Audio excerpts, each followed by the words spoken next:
Hi there. Someone once said a good leader develops ideas, a great leader develops people, and the best leader develops leaders. Why is it so important that we develop leaders? Well, if you have good ideas and great people, you actually need someone to lead them in order to have success. So where do you fit in that? Are you a good, great, or the best leader? And if you're in the good or the great, how do you get to the best?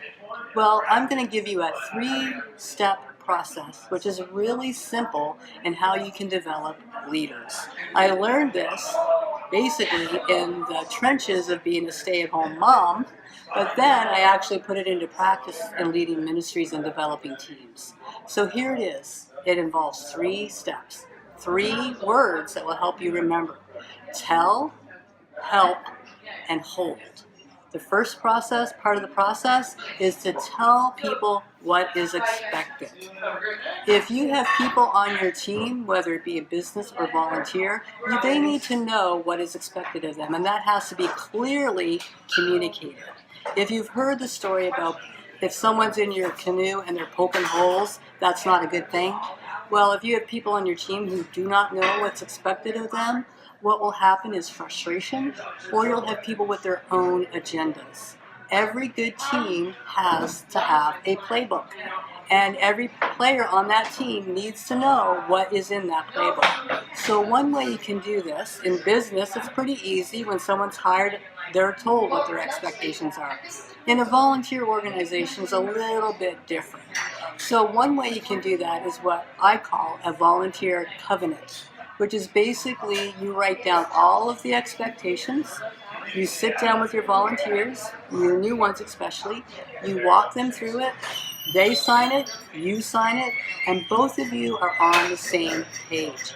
They know what is expected.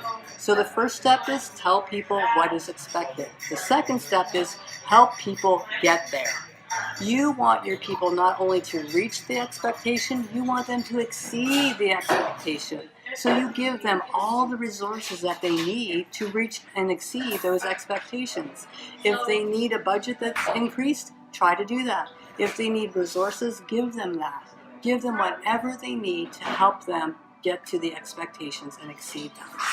Tell, help, and the last one is hold. Hold people accountable. I mentioned the volunteer covenant. Well, every couple of months, you should sit down with your employee or your volunteer and go through the expectations that you agreed upon. And you talk about them. You tell them where they're doing really well, but you also challenge them where they're not doing so well. You have to develop good leaders by coaching.